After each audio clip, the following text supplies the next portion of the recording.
તંત્રના પાપે ઝઘડિયા તાલુકામાં સપ્તાહ દરમિયાન બીજો જીવલેણ અકસ્માત. હરિપુરા નજીક 4 વ્હીલ પલટી મારતા બે ભરૂચની યુવતીના મોત નિપજ્યા હતા. મૃતક એક યુવતીના તો 4 મહિના પૂર્વે જ લગ્ન થયા હતા. બિસ્માર્ગ માર્ગ બાબત ભરૂચ જિલ્લા તેમજ ઝઘડિયા તાલુકાના તંત્ર મૂક પ્રેક્ષકની ભૂમિકામાં તંત્રના પાપે નિર્દોષ વાહન ચાલકો જીવ ગુમાવી રહ્યા છે.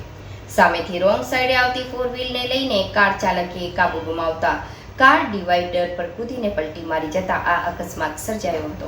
ઝઘડિયા તાલુકામાંથી પસાર થતા સ્ટેચ્યુ ઓફ યુનિટી માર્ગ પર થતા જીવલેણ અકસ્માતોની સંખ્યામાં તંત્રના પાપે દિવસે દિવસે વધારો થઈ રહ્યો છે. આ ધોરીમાર્ગ લાંબા સમયથી બિસ્માર બની રહ્યો હોય કેટલાક વાહન ચાલકો મજબૂરીથી રોંગ સાઈડ જતા હોવાનું દેખાય છે. જોકે કેટલાક અકસ્માતોમાં રોંગ સાઈડે જતા વાહનો કારણરૂપ બનતા હોવાનું પણ જોવા મળે છે. અઠવાડિયા અગાઉ ઝઘડિયા નજીક એક બસ અને ઇકો ગાડી વચ્ચેના અકસ્માતમાં 2 વ્યક્તિઓના મોત થયા હતા. ત્યારે ગતરોજ સાંજના રાજપારડી ઉમલ્લા વચ્ચે હરિપુરા ગામ નજીક એક 4 વ્હીલ ગાડી પલટી મારી જતા 4 વ્હીલમાં બેસેલ 2 યુવકો અને 3 યુવતીઓ પૈકી 2 યુવતી ગંભીર રીતે ઘાયલ થતા તેમના સ્થળ પર જ મોત થયા હતા.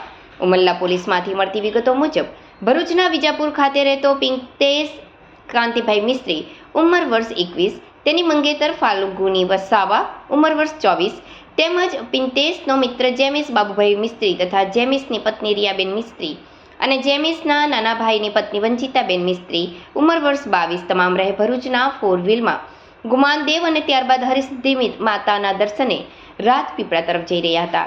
ત્યારે તે દરમિયાન સાંજના 6:30 વાગ્યાના અરસામાં રાજપારડી ઉમલ્લા વચ્ચે સંજાલી અને હરિપુરા ગામના પાટિયા વચ્ચે સામેથી રોંગ સાઈડે એક 4 વ્હીલ ગાડી આવતી જણાતા યુવક યુવતીને લઈને પૂરઝડપે જતી 4 વ્હીલ કાર ચાલક જીમેશભાઈ મિસ્ત્રી સ્ટીયરિંગ પરથી કાબુ ગુમાવતા તેની કાર ડિવાઈડર ઉપર ચડીને સામી સાઈડે 2-3 પલટી મારી ગઈ હતી. કાર પલટી મારી જતા તેમાં બેસેલા લોકો પૈકી ફાલ્ગુનીબેન વસાવા અને વંચિતાબેન મિસ્ત્રી ગંભીર રીતે ઇજાગ્રસ્ત થતા બંનેના સ્થળ ઉપર જ કરુણ મોત થયા હતા. જ્યારે કારમાં સવાર અન્ય 2 યુવકો અને એક યુવતી ઇજાગ્રસ્ત થયા હતા. ઇજાગ્રસ્તોને સારવાર માટે અવિધાસ સરકારી દવાખાને લઈ જવાયા હતા. આ અકસ્માતની ઘટનામાં પણ સામેથી રોંગ સાઈડે આવતું વાહન નિમિત્ત બન્યું હોય તેમ તાલુકામાં રોંગ સાઈડે જતા વાહનોના મુદ્દે ફરી એકવાર વિવાદ જોવા મળ્યો હતો.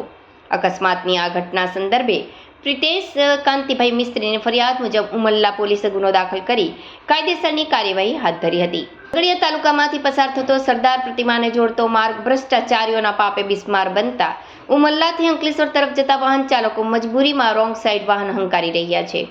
રોંગ સાઈડ વાહન 24 કલાક દોડતા તાલુકામાં અકસ્માત વધતા નિર્દોષ વાહન ચાલકો તેનો ભોગ બની રહ્યા છે. પાછલા સપ્તાહમાં ઝઘડિયાના વાઘપુરા પાસે ઇકો કાર અને એસટી બસ સામસામે અથડાતા 2 યુવકોના કરુણ મોત નિપજ્યા હતા.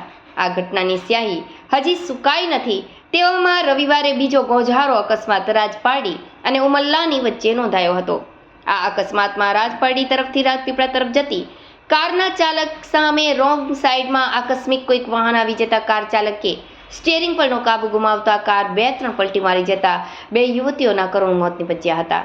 વર્ષોથી ચોમાસા દરમિયાન ઝઘડિયા તાલુકામાંથી પસાર થતો સરદાર પ્રતિમાને જોડતો માર્ગ ભંગાર હાલતમાં ફેરવાઈ જાય છે. અવારનવાર તાલુકાવાસીઓ દ્વારા તંત્રને રજૂઆત કરવામાં આવતી હોય છે, છતાં ભરૂચ જિલ્લાના તેમજ ઝઘડિયા તાલુકાના તંત્ર દ્વારા કોઈ જ અસરકારક પગલાં લેવામાં આવતા નથી.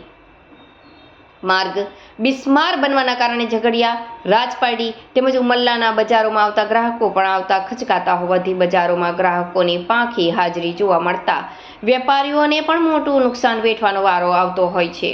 ભરૂચ તેમજ તાલુકાનું તંત્ર આળસ ખંખેરી બિસ્માર માર્ગ બાબતે કોઈ નક્કર આયોજન કરે તે જરૂરી બન્યું